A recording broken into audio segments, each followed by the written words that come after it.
Sénéinfo International. Sénéinfo International. abonné leen ci suñu chaîne YouTube ngir jot saa su nekk ay xibaar yu wér te wóor aju ci réew mi ak ci bitim réew. Sénéinfo. internautes yi ñuy bàyyi xel ci seneinfo.net ak Seneinfo International ñu ngi leen di nuyu fas leen defal tënkub xibaar tey mardi di 7 décembre 2021 ñu tàmbale kook xibaaru biir réew mi. mbir mu doy waar mi nga xam ne am na démb fële ca stade Ngalandou Diouf bu Rufisque gannaaw bi nga xam ne ab match nawetaan moo fa doon am ba ay supporters di fa xeexoo ba ñaar ñàkk ci seen bakkan ñu bëri am ci seen gaañu président Macky Sall nag bésub tey bi àdduna jëmale ci loolu moom nag nee na violence yooyu daal nga xam ne day am ci suñu stade yi te ay agression physique da ciy am ak it ay yàq ay moomeel yoo xam ne moomeelu ñëpp la nee na loolu daal kenn du ko nangu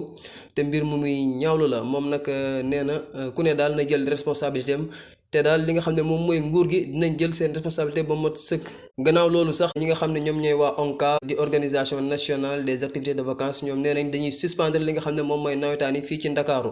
fële ci Tëngéej itam organisme départemental de coordination des activités de vacances muy ODCAV moom tam nee na sax day dakkal nawetaan foofule ca Rufisque. bésub tey bii nag fële ca université Alioune Diop bu Bambey tàngoon na jër ci diggante takk der yi ak ñii di étudiants yi ñooñu étudiants yi nag dañoo génnoon di manifester gannaaw bi nga xamee ne kenn ci ñoom muy wuyoo ci Baara Ndiaye dafa génn àdduna gannaaw bi nga xamee ne dafa amoon ab intoxication alimentaire loolu nag kon lañ meroon ba génn di manifester jàmmarloo ak ñii di force de l'ordre yi ñu bëri ci ñoom sax ñu jot leen teg loxo amit ngi ci am ay gaañu ci police itam am na ñaar ñoo xam ne nee nañ étudiants yi dañ leen jëloon làq leen. campagne électorale bu élection locale yi nee nañ dina tàmbali le 8 janvier 2022 bu 0 heure jotee war a jeex nag le 21 janvier 2022 bu minuit jotee ñu ko xam ne nag ñoom ñooy waa conseil national de régulation de l'audiovisuel di waa CNRA. ñoom waa CNRA nag ñu ngi fàttali ñi nga xam ne ñoom ñooy candidats yi ak ñii di rajo yi ak télé yi article L61 bi nga xam ne daal day tere ci diir boobu ñuy def ay publicité commerciale wala sax ay publication yoo xam ne pour fësal ab candidat la.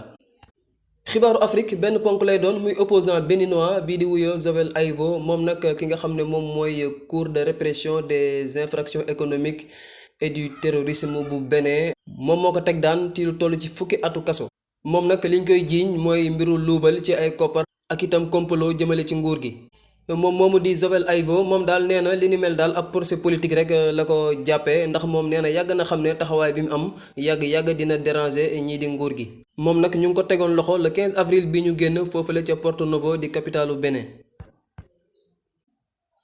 xibaaru bitim réew it benn ponk lay doon ca France ca aéroport Roissy Charles de Gaulle foofu nag dañ fa teg loxo koo xam ne daal dañoo jàpp ne dafa bokk ci ñi nga xam ne ñoo faatoon journaliste saoudien boobu di Jamal Khashoggi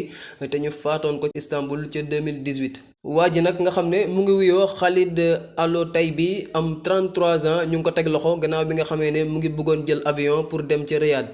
moom nag 2019 ba léegi ñii di waa Interpol ñu ngi koy seet gannaaw ab mandat d'arrêt boo xam ne waa Turquie ñoom ñoo ko amaloon. lii la ñuy indiloon tey ci ay xibaar rabal seen taw lu ñu jox daje ëllëg jaa ngeen jëf. askanu Sénégal ak bitim réew seen groupe d'information bi di Seneinfo International ubbil na leen ay buntam ci www.seneinfo.net ngir ngeen di mën di am bépp xeetu xibaar ca ba mu jotee ci ay anam yu wóor moo xam xibaaru politique la ci wàllu culture bi cosaan ak aada xibaaru tàggat yaram xibaaru diine ak lépp lu xew ci àdduna bi mën ngeen a abonné wu ci YouTube bu Seneinfo International ngir xam li xew ci seen réew ak fépp ci àdduna bi seen groupe d'information Seneinfo International ndimbalu askan wi moo ko tax a jóg.